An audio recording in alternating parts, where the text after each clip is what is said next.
ఓం శ్రీ గురుభ్యో నమః. ఓం శ్రీ మాత్రే నమః. ఈరోజు మనం శ్రీ లలితా సహస్రనామ స్తోత్రంలోని 799వ నామం గురించి తెలుసుకోబోతున్నాం. ఈ నామం రసజ్ఞ. ఈ నామానికి మంత్రస్వరూపం శ్రీ రసజ్ఞాయై నమః. మనం ఒక మంచి గ్రంథం చదివాము అనుకోండి. ఉదాహరణకు రామాయణం చదివాం. ఒక్కసారి చదివి ఊరుకుంటామా? లేదు కదా. పదే పదే చదువుతూ ఉంటాం. చదివిన ప్రతిసారి ఒక తన్మయత్వం, ఒక ఆనందం మనకు కలుగుతాయి. మనకు బాగా నచ్చిన పాటని ఎన్నిసార్లైనా వింటాం. అలా వింటూ ఉంటే ఆనందం కలుగుతూ ఉంది. కవిత్వాన్ని కానీ సంగీతాన్ని కానీ పదే పదే వింటున్నాం, చదువుతున్నాం అంటే అందులో ఒక మాధుర్యం ఉంది. అందులో మనల్ని ఆనందింపచేసే స్వభావం ఉంది. మనల్ని ఆనందింపచేసే స్వభావం ఏదైతే కళలలో ఉందో ఆ ఆనందింపచేసే స్వభావాన్ని రసజ్ఞత అంటారు.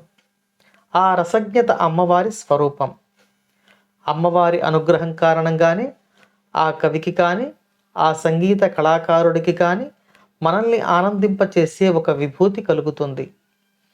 ప్రపంచంలో ఎంతోమంది కవులు, ఎంతోమంది సంగీత కళాకారులు, ఎంతోమంది చిత్రకారులు ఉన్నారు. వారిలో ఏ కొద్ది మంది మాత్రమే మనలను ఆనందింప చేయగలుగుతూ ఉన్నారు. అలా మనలను ఆనందింప చేయగలిగిన స్వభావం వారికి అమ్మవారి అనుగ్రహం కారణంగానే కలుగుతుంది. ఆ సంగీతాన్ని, ఆ కవిత్వాన్ని వింటూ, చదువుతూ మనం ఆనందిస్తున్నామంటే మనలో కూడా అమ్మవారి అనుగ్రహం వల్లనే మనం ఆనందిస్తూ ఉన్నాం. ఇలా ఆనందించే స్వభావము మనకు అనుగ్రహించిన తల్లిగా అమ్మవారు ఈ నామంలో రసజ్ఞ అని వసిన్యాది వాగ్దేవతల చేత కీర్తింపబడుతూ ఉన్నారు. ఇక మరో అర్థంలో చెప్పుకుందాం. రసము అంటే ఆనందము అనే అర్థం వస్తుంది. ఆనంద స్వరూపమును కలిగిన తల్లి, ఆనందమును అనుగ్రహించు తల్లి ఈ నామంలో రసజ్ఞ అని కీర్తించబడుతోంది. ఇక్కడ ఎటువంటి ఆనందము అనే ప్రశ్న ఉదయిస్తుంది. ఒకరికి మంచి సంగీతం వింటే ఆనందం, కొందరికి మంచి పుస్తకం చదివితే ఆనందం. ఇవి కావ్యానందం, సంగీతానందం.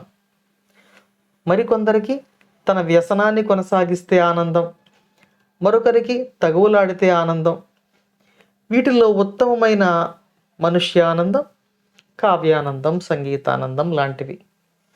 మిగతా ఆనందాలు తక్కువ స్థాయి కలిగినవి. కానీ అమ్మవారి ఆనంద స్వరూపం ఇలాంటి ఆనంద స్వరూపం కాదు. అమ్మవారు బ్రహ్మానంద స్వరూపిణి అని ఈ నామం మనకు తెలియచేస్తుంది. ఈ బ్రహ్మానందము అనుభవిస్తే ఎలా ఉంటుంది అంటే మనం చెప్పలేం. ఈ బ్రహ్మానందాన్ని అనుభవించవలసిందే కానీ చెప్పడానికి అలవి కాదు. అటువంటి ఆనంద స్వరూపిణిగా అమ్మవారు ఈ నామంలో కీర్తింపబడుతూ ఉన్నారు. అమ్మవారి అనుగ్రహం మనపై ఎల్లవేళలా ఉండాలని కోరుకుంటూ ఓం శ్రీమాత్రే నమః.